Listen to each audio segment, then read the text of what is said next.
한창 인생에 대한 고민과 갈등이 많을 10대에 복음을 접하게 된 한 소년이 있었습니다.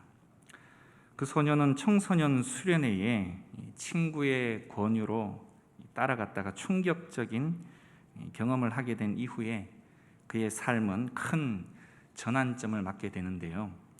다름 아닌 이 저녁 기도회 시간이었습니다. 이곳저곳에서 울음소리가 터져나왔고 기도 시간은 적어도 2-3시간은 좋게 넘어갔습니다. 그 소년은 처음 접하는 너무나도 이상한 이 분위기에 놀라서 이 예배실을 황급히 빠져나와서 혼란한 마음을 좀 쓸어내리고 결심을 한 듯 늦은 시간 전도사님이 쉬시는 방문을 두드렸습니다.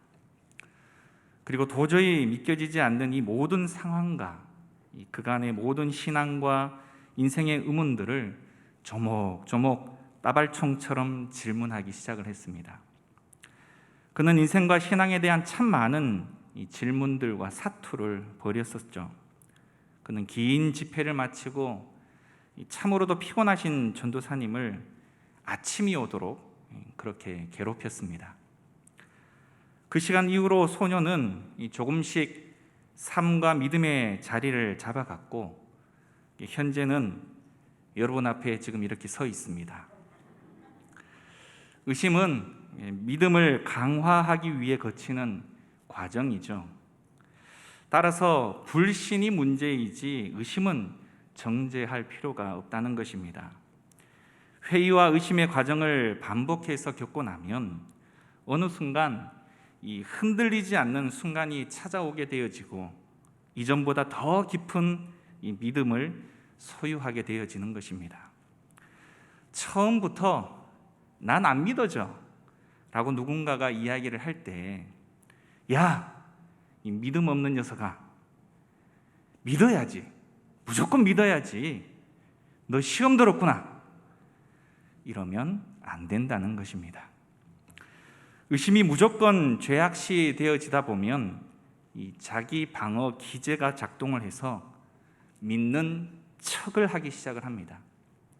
다시 말해 다른 사람들에게 나를 가장해서 보여주기 시작을 한다라는 것이죠. 믿음이 없는데 있는 척 하는 것입니다. 불편하지 않으려고 그렇게 처신을 하는 것이죠. 저는 오늘 있는 척, 믿는 척 하는 것과는 좀 거리가 있는 한 사람을 소개하고자 합니다. 바로 도마인데요. 그는 척 하는 대신에 당당히 자신의 의심을 드러내었습니다. 여러분이 잘 아시는 것처럼 예수님의 제자 가운데 이 도마는 그 이름 때문에 성경 퀴즈에 단골 메뉴로 등장하기도 하지만 그보다 의심 많은 도마라는 그의 본명처럼 사용되기도 하는 인물이기도 합니다. 의심과 냉소가 팽배한 오늘날 예수께서 선택하신 제자 가운데 이 의심의 상징이 된 사람을 뽑았다라는 사실이 여러분 위안이 되지 않습니까?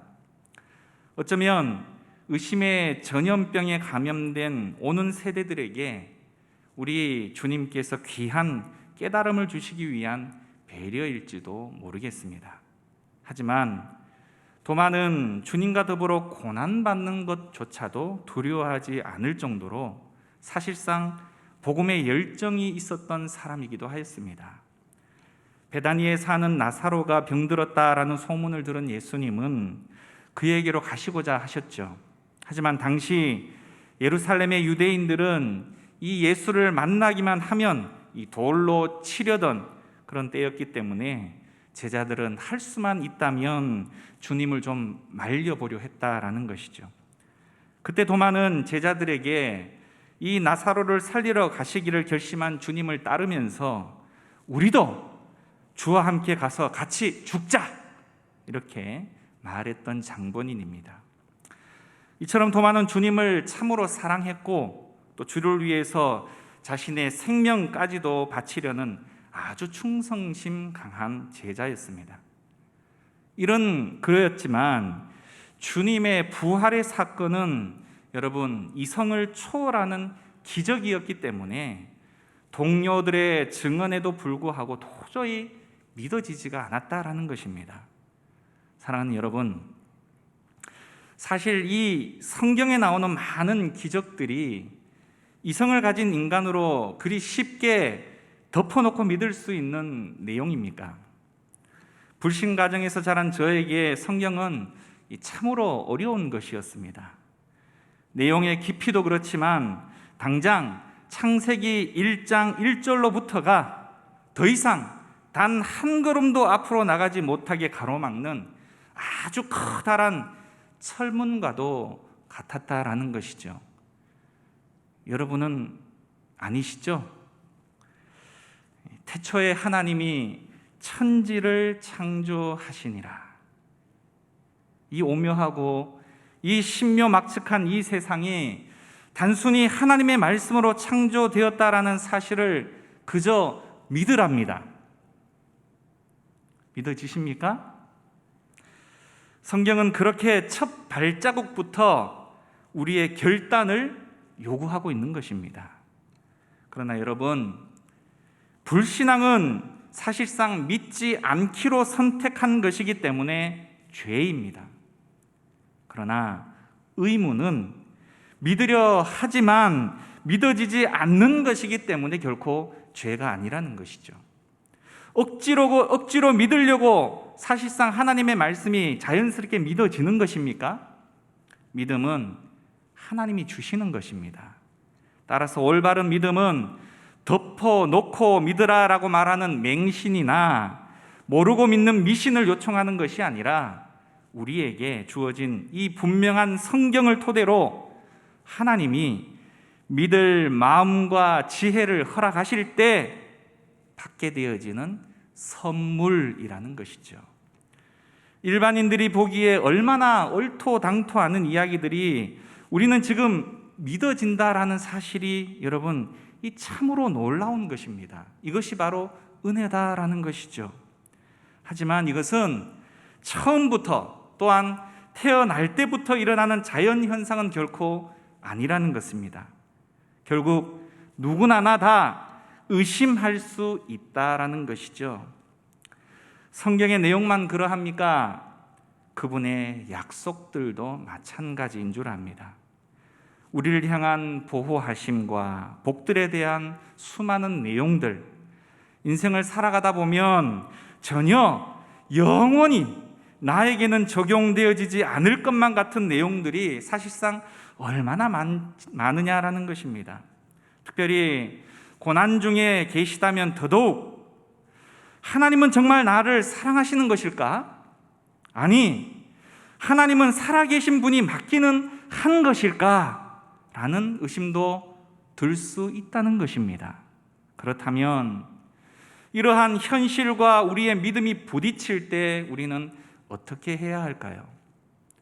성도는 오직 믿음으로 사는 것이라 하지만 현실에서 문제가 터지고 상황이 긴박하고 각박하게 돌아갈 때 믿음은 우리가 짊어지기에 너무 버거운 단어입니다.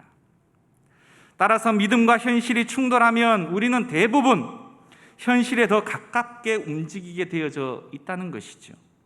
믿음보다는 방해물들이 먼저 보이게 되어져서 이 걱정의 폭포수를 맞게 되는 것입니다. 믿음은 소망을 보게 하는 것이 분명하지만 현실은 말처럼 그리 녹록지 않다는 것이죠. 앞이 잘 보이지 않는다는 것입니다. 결국 연약한 우리의 믿음은 사그라드는 불꽃처럼 온데간데 없어져 버리고 익숙한 이 계산기 위에서 정신없이 움직이는 우리의 손가락을 발견할 때가 너무 자주 있지 않습니까?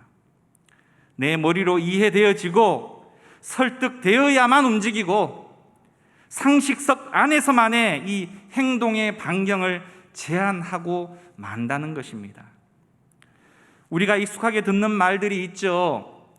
자녀의 배우자를 말하면서 믿음만 좋으면 된다라고 그렇게 막상 말은 해놓았는데 믿음 좋은 결혼 상대자를 데려오면 믿음만 좋으면 되나?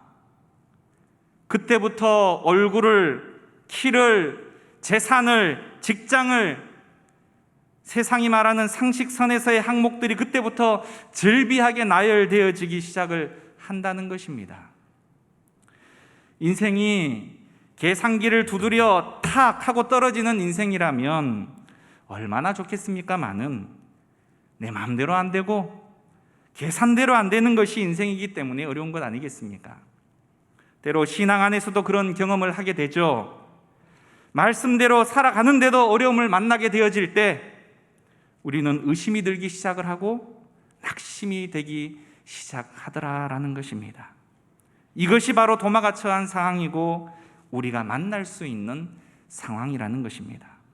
믿음은 그저 삶의 위로나 받기 위해 하는 취미생활, 교양활동 정도가 아니라 우리 내면에 있는 이런 치열한 전쟁이고 믿음의 사람들을 쓰러뜨리려고 하는 이 마귀와의 영적인 전투다라는 사실을 우리는 한순간도 잊지 말아야 할 내용입니다. 예수님께서 십자가 처형 이후에 부활하셔서 처음으로 제자들에게 나타나셨을 때 도마는 그 자리에 있지 않았습니다. 다른 제자들이 주님을 보았다라고 하자 도마는 부활하신 예수님을 직접 보지 않고는 내가 믿지 못하겠다라고 말합니다. 심지어 손으로 직접 만져보아야만 그의 부활을 믿겠다라고까지 한 것이죠. 이러한 도마의 강한 불신은 사실 좀 당황스럽습니다.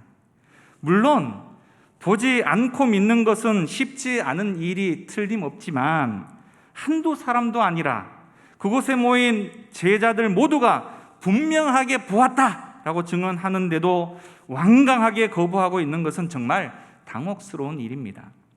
그의 의심은 어쩌면 눈에 보이는 대로 믿고 보여야만 믿는 이 세대를 대변하고 있는 것은 아닌가라는 생각을 해봅니다.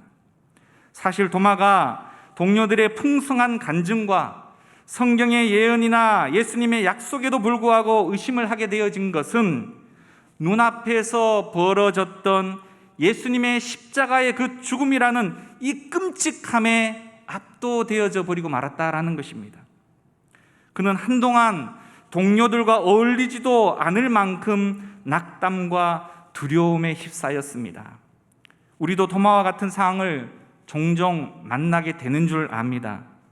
눈에 보이는 이 어려운 현실은 그간에 수십 년 쌓아왔던 그 믿음을 하루아침에 무너뜨리고 우리 마음 안에 있는 그 평안을 한순간에 앗아가기도 하더라라는 것이죠. 한편 예수님은 일주일 뒤에 제자들에게 다시 나타나셨습니다. 아니, 도마를 위해 다시 그 자리를 찾으셨다라고 해야 맞을 것 같습니다.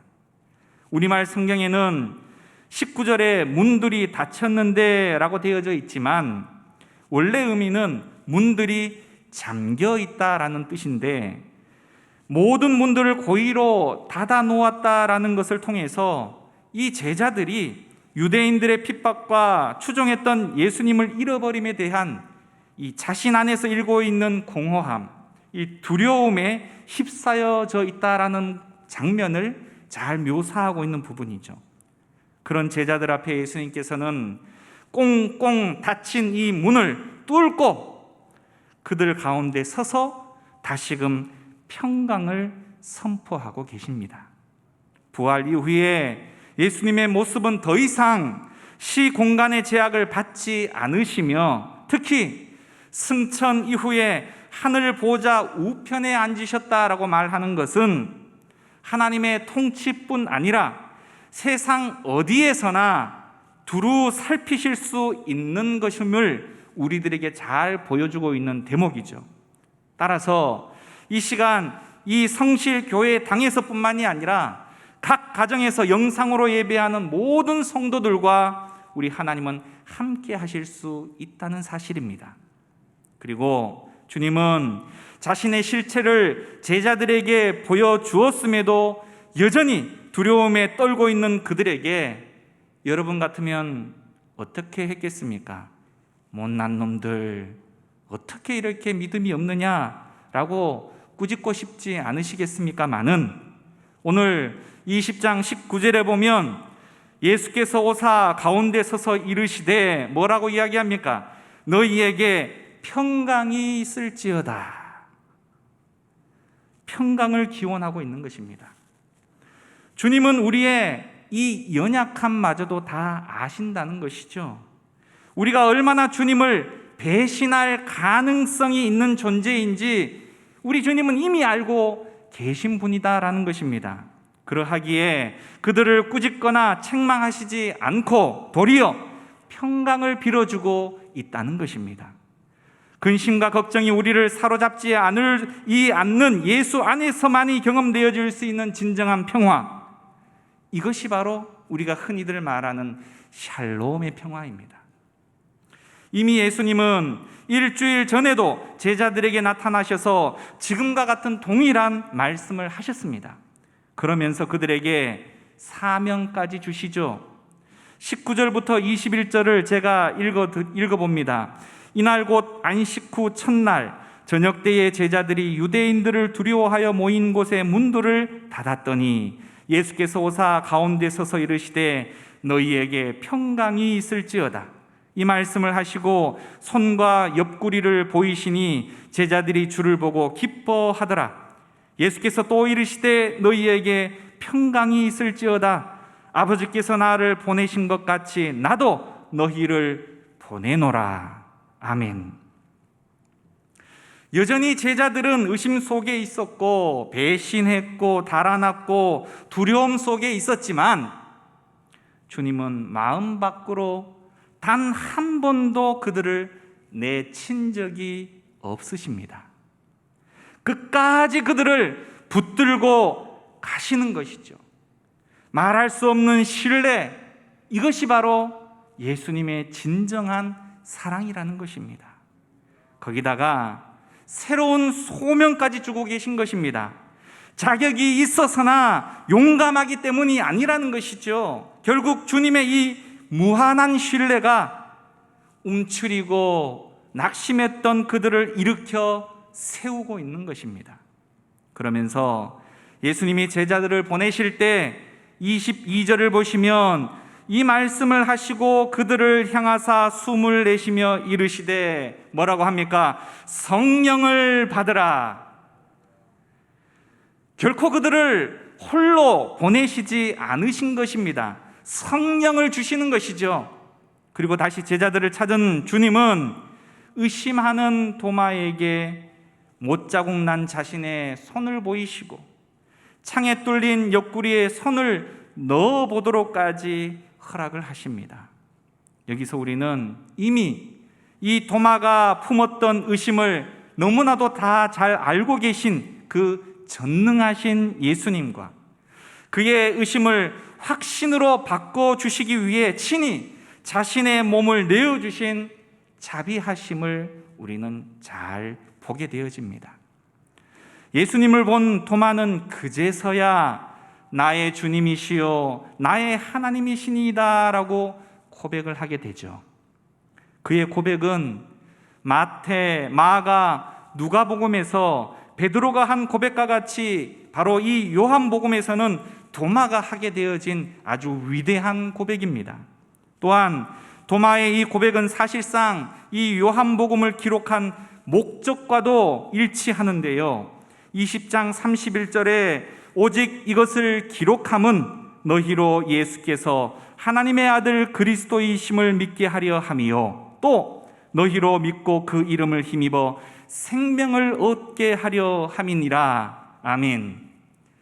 사실상 도마는 부활을 의심했지만 이 최고의 고백으로 신앙의 반전을 이룬 사람이 된 것입니다.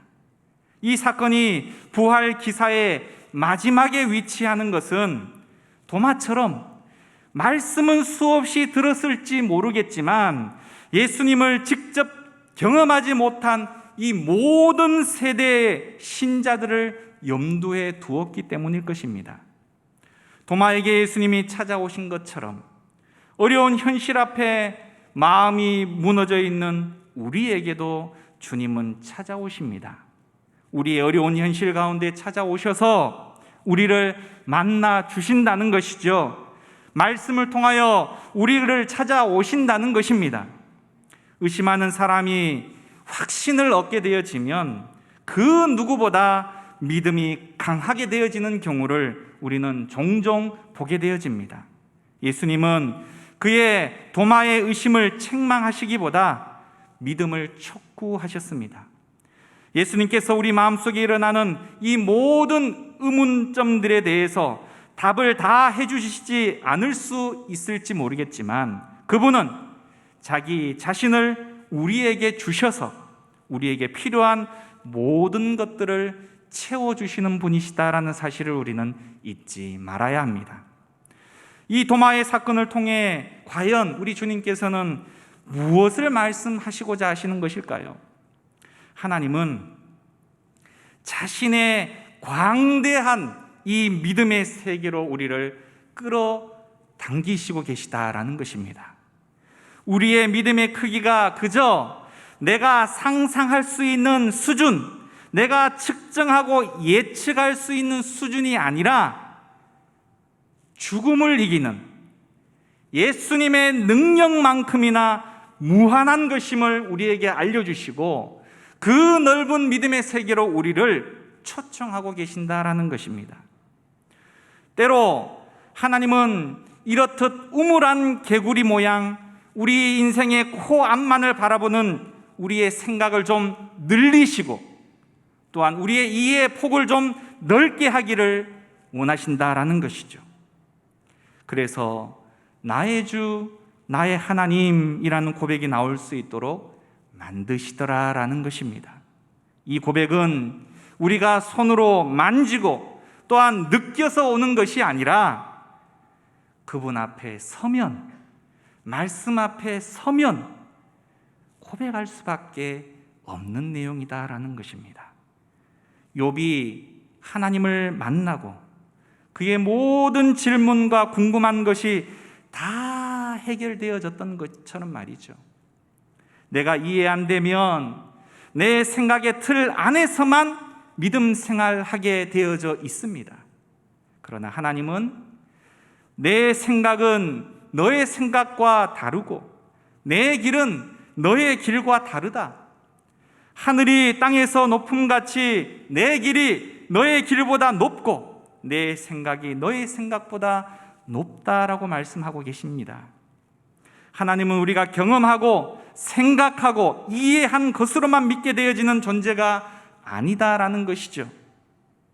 내가 그 손의 못자국을 보며 내 손을 그 옆구리에 넣어보지 않고는 믿지 않겠다라고 소리쳤던 도마는 자기가 내건 이 조건에 합할 때만 의심을 버리겠다라고 주장을 했지만 자비로우신 주님께서는 그러한 그의 완고하고 완악한 마음의 도마를 그 수준에 맞추어서 눈높이를 맞추어서까지 만나 주셨습니다. 주님께서 부활하신 이후에 특별히 관심을 기울였던 두 명의 제자가 있죠. 강력한 부인자였던 베드로, 또한 가장 강력한 의심꾼이었던 이 도마였다라는 사실은 여러분 감동적이지 않습니까? 나에게 잘한 사람만 기억하는 것이 아니라 나를 배신하고 의심했던 자를 찾아오신 주님, 실로 그분은 상한 갈대를 고치시고 꺼져가는 등불을 돋우시는데 참으로 전문가이신 것 같습니다. 주님께서는 매우 중요한 교훈을 우리들에게 허락을 하시죠. 너는 나를 번고로 믿느냐? 보지 못하고 믿는 자들은 복되도다. 이 말씀은 무조건적 맹신을 요구하고 있는 것이 아니라 그동안 우리 주님께서 그들에게 보여주시는 것만으로도 충분히 부활까지도 믿을 수 있었기에 더 이상 눈에 보이는 것에 의존하지 않아야 한다라는 말씀을 주고 있는 것입니다. 그리고 부활 사건을 보지 못한 이후의 모든 세대를 향한 하나님의 교훈이다라는 것이죠. 이처럼 의심하는 마음을 대하시는 주님을 통해 깨닫는 바가 굉장히 많습니다. 어떤 신자라도 의심해 본 일이 없는 사람은 없는 줄 압니다. 참으로 믿는다라고 하면서도 여전히 이 지적인 고민을 가질 수 있다는 것이죠. 그러나 예수님께서는 그 의심꾼에서 그의 사도의 직분을 빼앗지 않으셨습니다. 우울한 기질을 타고났다라고 해서 그를 책망하시지도 않으셨습니다. 또한 믿음의 근거로 만족할 만한 증거마저 요구했다라고 해서 책망하시지도 않으셨습니다. 왜냐하면 그분은 도마의 의심이 이 무신론자의 불신이 아니라 산고 중에 있는 이 영혼의 간절함인 것을 너무나도 잘 알고 계셨기 때문인 것이죠. 믿지 아니하는 오만한 악심이 연약한 성도의 진지하지만 머뭇거리는 이 의심, 이 사이에서 우리 하나님은 충분히 구분하실 수 있는 분이시다라는 것입니다. 성경에서도 불신하는 트집장이가 표적을 요구했을 때 예수님께서는 즉시 거절하신 것을 보면 잘 알 수 있습니다. 악하고 음란한 세대가 표적을 구하나 선지자 요나의 표적밖에는 보일 표적이 없느니라 라고 말씀하신 내용이죠. 의심하는 사람이 믿게 되어지면 그가 전에 의심하던 것보다 더 확고한 믿음의 소유자가 되어질 수 있습니다. 전승에 따르면 도마는 이후에 이란 북부 파르티안 혹은 인도까지 가서 복음을 전한 것으로 전해집니다. 주님을 만난 이후에 그는 더 이상 자기 생각대로 살 수 없는 사람이 되었습니다. 주님을 나의 주여, 나의 하나님으로 고백한 이후에 그는 완전히 딴 사람이 되었다라는 것이죠.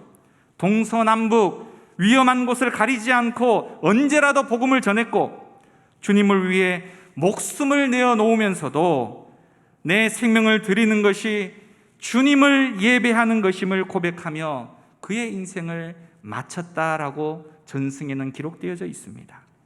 현실과 상황 앞에서 갈팡질팡하던 사람이 믿음의 자리에서 순교의 자리로 나아간 도마처럼 주님을 만난 사람은 이렇게 달라지게 되어지는 것입니다. 현실의 어려움보다 체험보다 더 크고 놀라우신 능력의 하나님, 믿음은 바라는 것들의 실상이요 보지 못하는 것들의 증거며 믿음이 없이는 하나님을 기쁘시게 하지 못한다라는 말씀은 바로 이러한 과정을 거치고 믿음의 확고한 자리에 선 자만의 고백이 되어질 수 있을 것입니다. 이 의심의 터널을 통과한 사람은 목적지에 가보지는 않았지만 가본 것처럼 확신하고 사는 것이고, 그것을 증명한 사람들의 이야기가 히브리서 11장의 믿음의 조상들이지 않습니까? 믿음은 예수님께서 길이요 진리요 생명임을 알고 내 몸을 송두리째 맡길 수 있는 것입니다. 믿음 있다라고 하면서 세상에 기대고 내 체험, 내 생각, 내 지식 안에서만 머무는 신앙이라면 우리의 믿음의 지경을 이제는 좀 넓혀달라고 우리는 기도해야 할 것입니다. 31절 말씀에 오직 이것을 기록함은 너희로 예수께서 하나님의 아들 그리스도이심을 믿게 하려 함이요 또 너희로 믿고 그 이름을 힘입어 생명을 얻게 하려 함이니라. 아멘. 예수님의 말씀은 합리적이고 이성적으로 계산할 수 있는 문제가 아닙니다. 예수님은 내가 곧 길이요 진리요 생명이라고 말씀하십니다. 예수님이 우리의 인생의 유일한 해답이라는 것이죠. 어떤 사람은 명확한 표적이나 기적을 본다면 예수님을 믿겠다라고 하지만 우리 앞에 놓인 바로 이 성경이 예수님을 믿기에 충분한 증거임을 우리는 잊지 말아야 한다는 것입니다. 그리고 그 성경은 보지 않고 믿을 수 있다면 복되다라고 우리에게 끊임없이 이야기하고 있다는 것이죠. 사랑하는 성도 여러분, 우리의 믿음은 때로 흔들립니다. 우리의 모든 의심을 도마가 잘 대변하고 주고 있지 않습니까? 도마를 포함한 제자들은 예수님과 그나마 좀 동행한 세월이 있었습니다. 그 사실이 믿음을 가지기에 우리보다 더 유리했을까요? 제자들은 자신들의 생업을 뒤로 해야만 했고 그렇게 해서 주님과 동행해야 했는데 이 동행은 결코 행복한 것만은 아니었다는 것입니다. 도리어 위험이 뒤따랐다는 것이죠. 당시 유대인들은 예수를 위협적인 인물로 생각했고 예수에게 치유받은 맹인은 예수를 구주로 고백하는 바람에 추방을 당하기도 한 사회에서 바로 이 제자들은 믿음 때문에, 예수님 때문에 수많은 손해를 경험할 수밖에 없었지만 그럼에도 불구하고 믿고 따랐던 것입니다. 제자들의 이 모험적 충성심에 충분히 보상을 기대할 만도 했는데 너무나 어처구니 없게 예수님은 죽음의 십자가로 그것도 자진해서 나아가고 마셨던 것입니다. 인생의 희망이 제자들이 보기에 다 사라져버린 것이죠. 시간과 마음은 물론이고 생업과 가족, 인생 전체를 예수님께 걸었는데 하루아침에 거지가 된 것입니다. 모든 것을 걸고 믿었는데 그분은 더 이상 이 세상 사람이 아니라는 것입니다. 그동안에 자신만만했던 이 모든 희망이 사라져버리고 제자들은 이제 홀로 감당해야 할 두려움이 너무 무서워서 그렇듯 세상과 단절하듯 문을 꼭꼭 잠그고 숨어 있었던 것입니다. 그리고 자신들의 팔자를 한탄하면서요. 바로 그때 예수님이 제자들을 찾아오셨고 의심과 두려움에 홀로 남겨진 이 도마에게도 찾아오셨던 것입니다. 인생을 살아갈 때 성도는 믿음의 등불을 따라가기를 원하지만 이 믿음의 등불이 어떤 때는 너무 멀리까지 비춰주질 않는다는 것입니다. 바로 코앞에 내 발랍 한 치 정도밖에는 비춰주지 않아서 그러다 보니 허둥댈 수밖에 없고 우리는 두려움에 휩싸일 수밖에 없다는 것이죠. 하지만 우리 주님은 우리의 이 현재의 불안과 의심과 두려움을 너무나도 잘 아신다라는 것입니다. 그리고 우리의 형편과 수준을 따라서 찾아와서 우리의 연약한 믿음을 일깨워 주시고 또한 보호하여 주시고 인도하여 주신다라는 것입니다. 따라서 포기하지 마시길 바라겠고 그럼에도 불구하고 아는 척, 믿는 척, 믿음 있는 척 하지 마시고 있는 모습 그대로 그분 앞에 나아가기를 소망합니다. 작은 등불이라도 낙심하지 말고 비추어지는 만큼 그 말씀 그대로 믿고 기도하며 행하고 옳게 살아가게 되어지면 하나님께서 때때마다 더 큰 믿음, 좀 더 큰 믿음으로 우리의 인생길을 선하게 인도하실 줄 믿습니다. 참 믿음은 소원을 이루어주는 도깨비 방망이가 더 이상 아닙니다.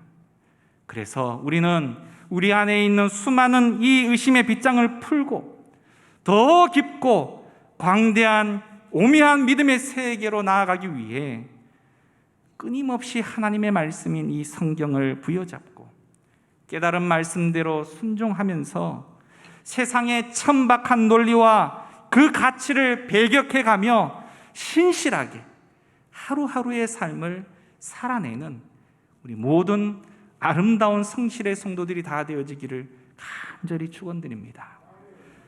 시간 함께 기도합니다.